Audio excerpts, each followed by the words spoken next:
Once upon a time, there lived a younger girl called Cinderella. Cinderella's mother had died, and so her father had met another woman who had 2 daughters.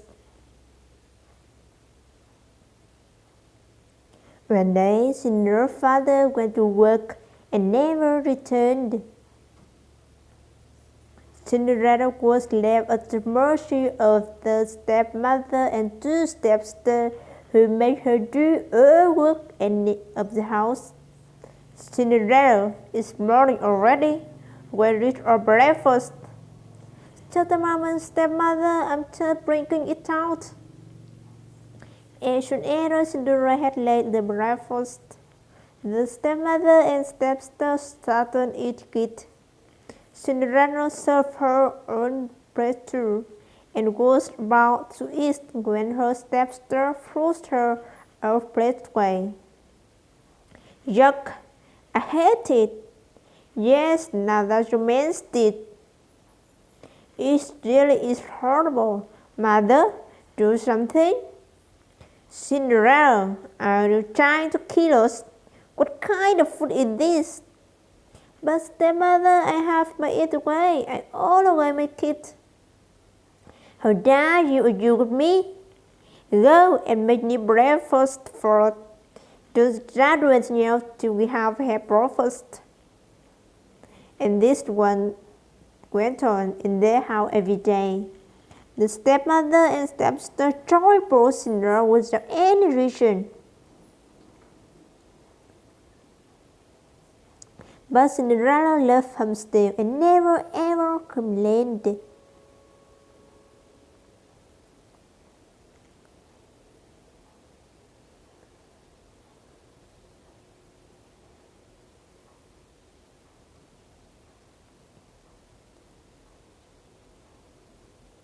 One day, an announcement was made in the village.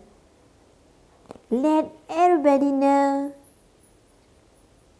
The view will be royal as a palace tomorrow night, and the king's son, Prince Charming, will marry a bride from amongst the guests.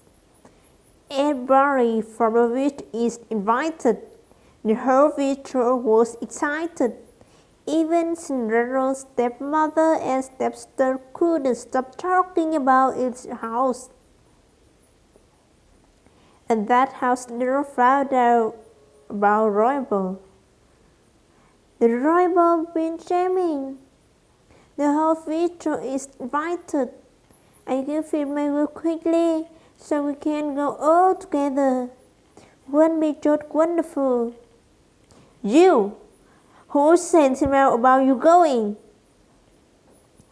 You stay here and polish our shoes till you can see your face in them. And so would a heavy heart. Cinderella saw her stepmother and stepsister dress up and leave for Royal the next day. Once they left, she cried bitterly. Suddenly her room lit up, and Cinderella saw her the most beautiful flower could imagine. She held in her hand a delicate wand. Who are you? Get up, child, I am your fairy godmother. I am here to get you to the royal. Really? I never knew I have a fairy godmother. But how I will to the ball? I don't have anything to wear. You don't worry about that, my child.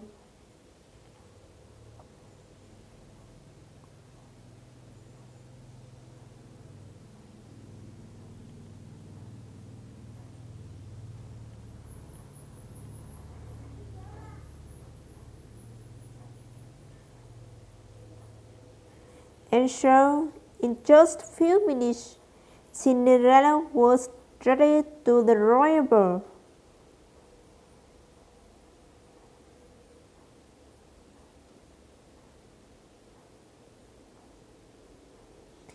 as her thank her fairy godmother, and Hannah borrowed the chariot. Then she brought away the caution from the fairy godmother.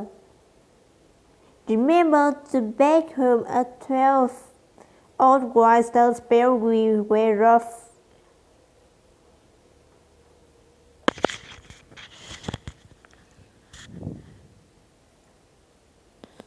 Soon Snow arrived to the palace. As he entered the great ballroom, everyone turned to look who this beautiful maiden was. Nobody could question her.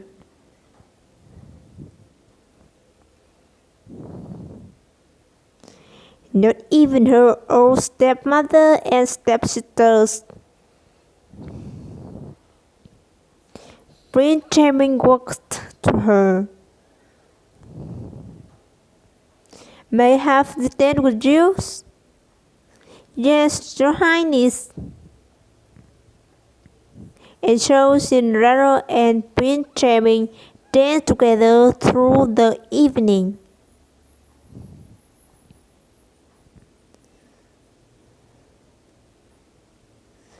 Till Cinderella had a clock strike. Fairy godmother's words came back to her. She needed to get out there before the clock struck 12. Without saying her goodbye, she turned away the Prince Charming left and ran out the palace. The Prince Charming ran after her. Wait, what is wrong? Why are you running? I don't even know your name. But Cinderella would Quay even look back. Her beautiful voice was already turning into rank skin. Her hair was coming loose from the perfect buns the fairy mother had made for her. She didn't stop when up the glass slipper came off the foot and fell in the ballet driveway. He ran out the ballet gates and fast into the dragnet on the path that led her home. Once home, she went back to press the shoe that had been given to her, and decided never to speak to anyone about the pearl.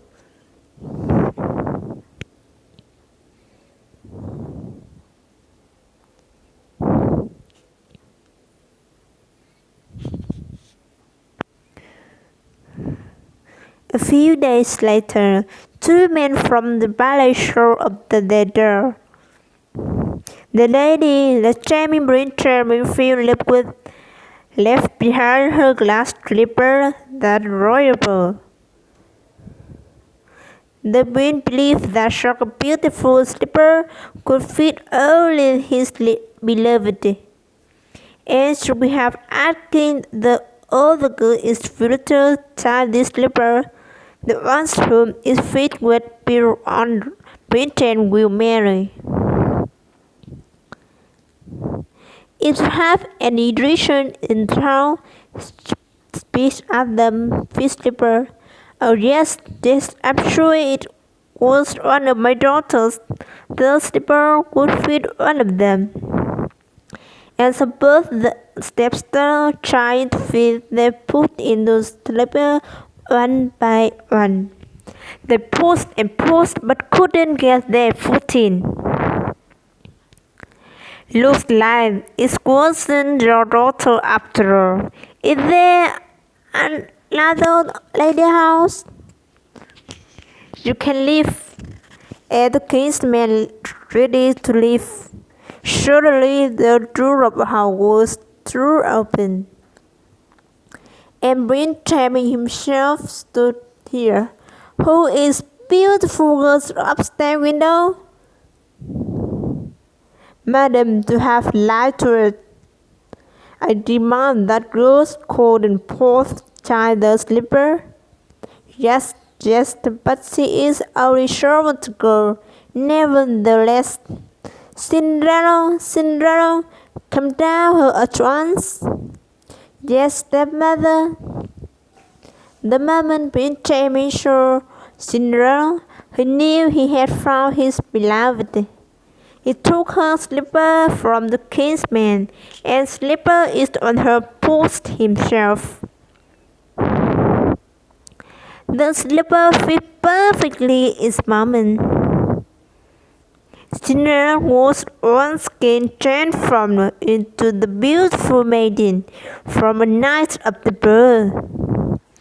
Benjamin took her to the ballet with him.